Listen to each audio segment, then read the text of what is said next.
Marcela, so good to see you. Where are we finding you today? You're finding me in Connecticut in what is called the Litchfield Hills in US. What is it like? That sounds idyllic. It sounds like what everyone thinks of when they think of Connecticut. Like farmland, horses. It sounds like the home of someone who's worked in sustainability. Yes, it does. It does. I needed a little bit of peace of mind after trotting the world and doing the kind of work that you and I do. Yeah. I like to start people's stories off of starting from the point of, and it doesn't have to go too long, but it's important to know, one, did you ever learn how to ride a bike? Yes, yes. And where As a was matter that? of fact, my best friend still remembers the color of my first bike. I saw her, many years back. She's in Argentina, the country where the accent comes. And here we are as adults, and she's describing to her husband the color of my first bike. That is some sensory core memories there. So you learned how to ride a bike in Argentina. Are there any childhood lessons? It sounds like you remember quite a bit from your childhood. Is there any childhood lessons that you learned back then that you've been able to carry into your professional life? I have wonderful family. My parents I was very fortunate. I grew up in a difficult period in the country because it was during the Dirty War. Even I remember as a child, the changes in government. We had military dictatorship, then went to democracy with Perón coming back in his late life. Significant chaos, change, which I happened to be in New York City with my daughter in September 11. And after everything happened, I asked my father, I do not recall being scared or how did you manage as a family? And he says to me, well, it was simple. We were just mindful. And there was a lot of hard work. That's the other story I always remember from my family. Very hard work. That compass, that anchor, has guided many of my decisions in life, whether it's for fun or for family or for personal issues. I think that is so critical to have that. You've had really, I'm going to say this, I know you wouldn't because you're humble, but you've really had a genre-breaking, groundbreaking career in sustainability. I mean, really push through, for lack of a better term, glacial obstacles to be able to really make systemic change. And now, as you should, and as one does, you're now teaching the next generation of sustainability leaders, which is just phenomenal. And in boards. I'm also in boards of companies because I think that in the boardroom, there is a really important element and there is a nexus just in between the boards and the students, as you said.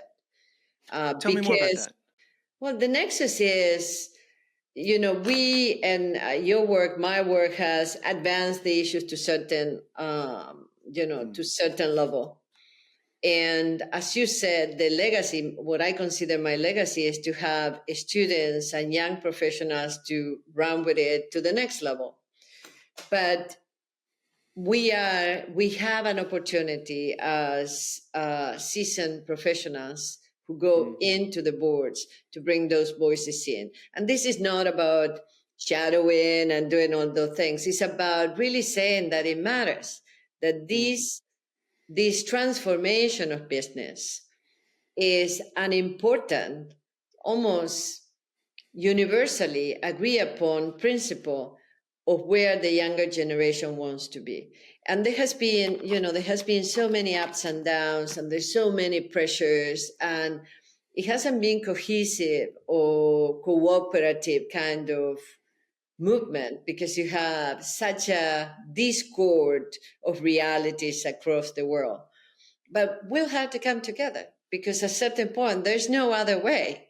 Whether the markets recognize it right now or in 5, 10 years or 50 years from now, the only way that we are going to be able to be successful is by driving the agenda that we believe. And I don't claim to be a visionary, but I know a few things, and there's no other way. And what are you teaching this generation of leaders that you've had to learn yourself? Like, what can you give them that no one gave you when you started off, but what are you giving them now that you feel like is so important for the times we live in?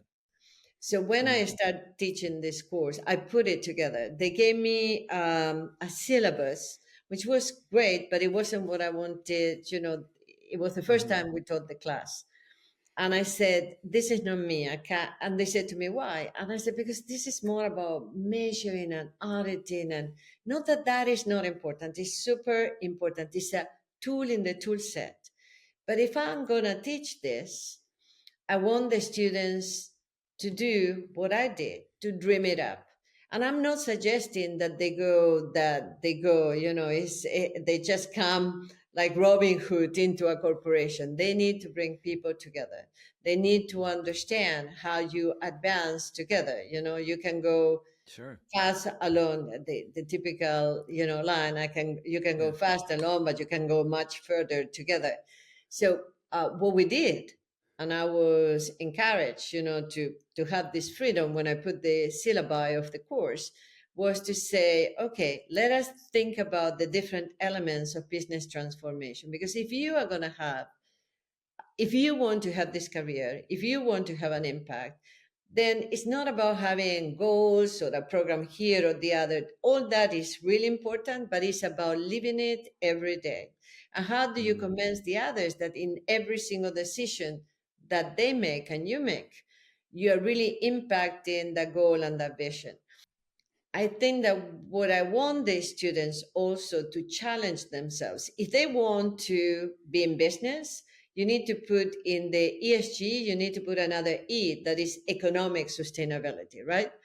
Because if you make it only about environment, social, and governance, by the way, governance is a table stakes, then Mhm. you make it about non for profit. So if you want to do all this, just put the E of the economic and understand very well the business you're going to run and work on, because that's your key to really embed everything that we believe into it for all of them. Mm. Well, you've had the privilege of working with one of the great sustainability focused CEOs of all time, Paul Pullman Yeah. at Yeah. Unilever. I mean, and for those who don't know, his tenure was 10 years, 2009, 2019. And at the onset, he set of I mean, you were there. He set a very ambitious, I'd like to hear what it was like to be in the room when you set a very ambitious goal to decouple business growth from overall environmental footprint and increase, the company's positive social impact. So eh, when you hear people set goals like that, you don't hear the footnotes, which is the company grew over that tenure 300%. Hmm. Now you can. Everyone's going to take a pot. You can take a shot at it, saying, "Well, they're covering. We just suffered a downturn and it was coming back." You can take all of the macroeconomic takes at it, but the the the data speaks for itself. That's the first E in the ESG was proven itself out, which allowed for what it sounds like all the other ESG enhancements that you guys did. What was it like to be in the room when at the beginning of that tenure, when you're setting these goals and I would imagine this is the first time Unilever had ever had leadership that was saying, no, this is how we're going to run the business. There were two important goals for me. One was to draft the social agenda, which was called Enhancing Livelihoods, with three pillars of action.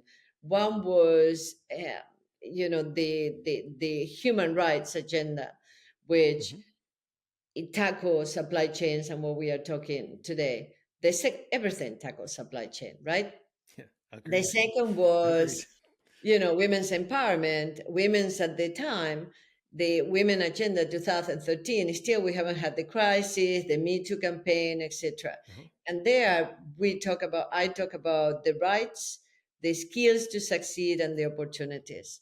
And the third element was, responsible business, basically embedding all this in the agriculture and other business linked to what we were doing in manufacturing. So that uh, blueprint was added to the USLP. I mean, to be in the launch, to be in the discussion, to be in the launch of all that with Paul, being so committed, so passionate, and giving such a support was something I will never forget. And every single one of those meetings every year. I imagine it was, and it was kind of a once, it's very rare. And but I would imagine that even when you have air cover from the CEO, you Mhm. still had a lot of soft and hard diplomacy inside the company. I mean, what were some of the tactics that you used? It's not like you could say, well, just, go to the principal. The principal says we have to do it. You still had to push an agenda. You still had to win people over. And I would imagine, I really want to hear, since that's what this podcast is about, is how did you work with supply chain? Because we've mentioned that before, and that's in another. You're talking about sustainability and supply chain. Sometimes don't speak to each other very well. What were some of the tactics that you used working with the supply chain side of the business? In 2013, we have International Human Rights Day in December. And working with my business partner in comms, I said, to mark that day, let us mark that day. And let us, for both human rights, social impact, the link with climate, etc. And she said, great, well, what should we do? And I said, well, I'd like to have a video where we interview, like you are doing to me, the CEO, the chief supply chain officer, the chief procurement officer, etc. And I want to ask them, what does human rights mean to you? Don't give me Hmm. the Universal Declaration of Human Rights. Don't tell me the UNGPs. No, what does it mean to you? Everybody came from a very deep personal point of view because they Hmm. were thinking about their families, they were thinking about their upbringing, they were thinking about their friends, the people that they lost to probably some abuses. And there was Hmm. all this reality that they brought into that session. So we put a little short of that video and we put it out as part of the Human Rights Day. And that was it. That was because it reminded everybody why we were doing this. You're kind of jumping to a conclusion that I have, and I've always thought about this. Sustainability is often spoken in the language of statistics. What's that? That quote that's attributed to Stalin. What's it? The death of a million is a statistic, but the death of one is a tragedy. Meaning Yeah, that I we did. relate to stories. We relate to stories, not statistics. And it sounds like you weren't bringing your chief procurement officer or head of supply chain statistics. You were bringing them stories. And in some cases, you were inviting them into a story, like Mhm. your story, a story that's bigger than the story that they knew. And that seems like such a genius way of diplomacy, Marcela, and I think that's something really important for the listeners of this podcast is we are all part of a big story. You invited your executives to tell their story about human rights, and recognizing that we're just a piece of a story, and sometimes we can't see the broader story of what we're doing. Is there any guidance that you can give around storytelling to people who are working in similar positions to you today that they can use internally and externally, whether that's to supply chain or even to marketing? How do stories around sustainability and ethics really play out inside of large and small organizations?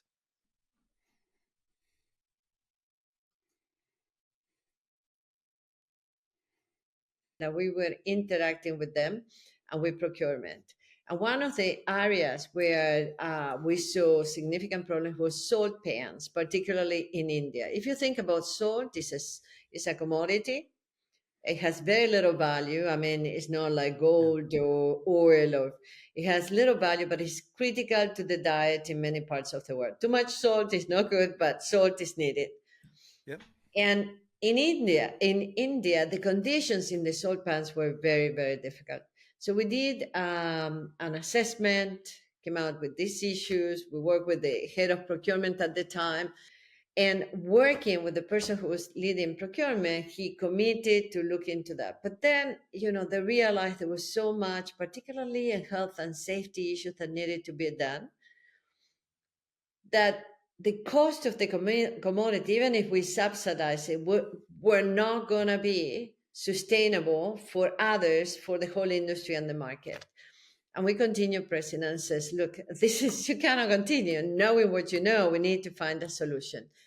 And just to give you the bottom line, they discovered that that supply chain was highly fragmented. What does it mean? There were many intermediators in the middle. They were Mm, from the buyer to the way to the person who managed the small operation of the salt pan. There were tons of intermediators that weren't adding value, but they were passing the commodity and adding the margin. So they figured out this, this is a waste and they need to go other place because the one who is suffering is the worker. So they implemented things like health protective equipment, water in the middle of this gigantic area that was very high in heat and all these, facilities. So they make a presentation to me about what they were doing and how they were doing it. I mean, the excitement of this procurement team, Justin, they were mm, like kids. They said not only did we got it, they were so excited that they were able to implement all this. They cut the middleman, they focused on the facility, workers were doing well. And he said, Marcela, the competitors of the salt pans that we are working with want to know what our guys did so they can do it mm. too. It's amazing, and what your answer surprised me about how you use stories. It's never fun when someone comes and says you have to do this, but Exactly. when someone says you get to do this, and Mhm. the get to is being a part of a bigger story than yourself, which is what I think all of us as human beings are looking for in all of our lives, but Mhm. really don't ever imagine we can find that in our work.